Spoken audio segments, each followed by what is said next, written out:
Identical twins is a scary story about two sisters who look almost exactly alike.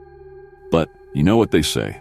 Even though twins are identical, there's always something that distinguishes them. This story may be a bit confusing at first, but keep reading, because by the end, it should all make sense. Eventually, everyone experiences that terrible feeling of loss when a loved one dies. The death of a parent is something everyone has to go through, and it feels horrible, like a knife piercing straight through your heart. The death of a brother or a sister is even worse, especially if it happens when you are young. Even worse than that, it's the death of a child. Your life almost comes to a stop. It's somehow unnatural. Parents are not meant to outlive their children. However, there is one thing that is more painful than all of the above: the death of an identical twin. When your identical twin passes away, it feels almost as if you have died as well. My sister and I were always very close.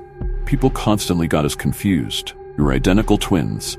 Instead of being annoying, it was rather amusing and gave us the opportunity to get up to all sorts of mischief. We could always have fun posing as each other and causing as much confusion as possible. May and Kay. Bay and May. That's what they called us. At home, we shared the same bedroom and played in the same backyard. School, we were in the same class and hung out with the same group of friends. After graduation, we went to the same university and we were roommates in the campus dorm. We even fell in love with the same guy. It was so strange, but he eventually chose her, not me. However, he still managed to get me confused with my sister almost every other day, which always amused us. I never had much luck with men. She was the attractive one. Even though we looked exactly the same, she somehow had a more attractive personality. She was always the popular one. Soon after graduating university, she got married, and soon after that, she had a baby, which made me an aunt. Now my sister had two people who loved her, and I had none. She was always the lucky one. They say that if one identical twin is in pain, the other twin can feel it, even if they are hundreds of miles away. Don't believe it. This simply isn't true. My sister never experienced my pain. She never knew the turmoil that was eating me up from the inside. She was oblivious to it all. As her life went from success to success, mine was spiraling out of control. She was happy, and I was depressed, and the happier she became, the more my depression grew until it was almost overwhelming. I never felt her pain either. It's strange to look at your own grave, place where you know someday you will be laid to rest. It's even stranger to see yourself in a photograph on a gravestone with the dates of your birth and death engraved below it. May Phillips, born 4/21/1986, died year 1/21/2016. Beloved daughter and dearest sister. Not one word of it is true. It was after 2 a.m. when the phone started ringing. My husband rolled over in bed and groaned. I composed myself and answered the phone. In a sleepy, slurred voice, I said, "Hello?" There was a man's voice on the other end. "Kay Phillips?" he asked. "Yes," I replied. "I'm sorry to be the one to tell you, but I have some terrible news. Your sister, May, was found dead 2 hours ago. We need you to come down to the morgue and identify the body." Life comes to a halt, time stops. A part of you is gone forever. That's what it means to be a twin. I didn't cry. I was still in a state of shock. I just could not squeeze out the tears. "How did it happen?" I asked. "She was murdered," the policeman said, "stabbed 10 times in the chest. We found her in an alley, just around the corner from the office where she worked." That's when the tears started. I was weeping so much I could barely tell my husband what happened. The next morning, I drove down to the police station and identified my sister's body. It was her. Worse. How could I fail to identify her?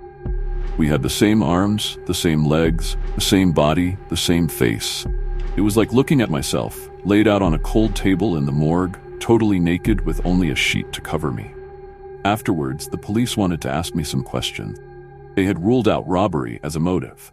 They said that whoever murdered her killed her for a reason. He wanted her dead, stabbed her 10 times in the heart, and the only thing he stole was her mobile phone. "So you say the last time you saw your sister was 2 weeks ago?" Detective asked. I nodded. "We weren't on speaking terms," I said. "She was angry with me and she didn't want to speak to me. She was always angry with me. I don't know why." "So, In the last 2 weeks, you didn't talk to each other by phone? You didn't arrange to meet up?" I shook my head, unable to get the words out. The detective had been a little surprised to learn that we were not only sisters, but also identical twins. He wondered if there was a chance the killer had got us confused and had accidentally murdered the wrong one by mistake. That would complicate things even more. Meant there would be twice as many suspects. One crime, twice as difficult to solve. "Do you know of anyone who would want to harm you?" he asked. "No," replied. "No one. I don't have an enemy in the world." After leaving the police station, I got into my car and just sat there for a while. There were no tears. I just wanted to laugh. I took out my phone and went through the text messages. From Kay. "Of course, I can meet you today. How about after you get off work?" Delete. "I'm outside your office. Where are you?" Delete. She was buried in a grave with my name. Our names were the only things that ever distinguished us. Now there's nothing to tell us apart. It's so funny. So funny. So funny. My husband is sleeping peacefully in bed beside me, unaware that his wife is dead. It should be a sad day, but it feels like the first day of the rest of my life. Sorry, Kay.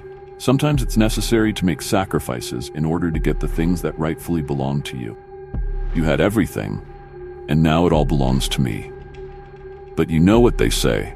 Even though twins are identical, there's always something that distinguishes them.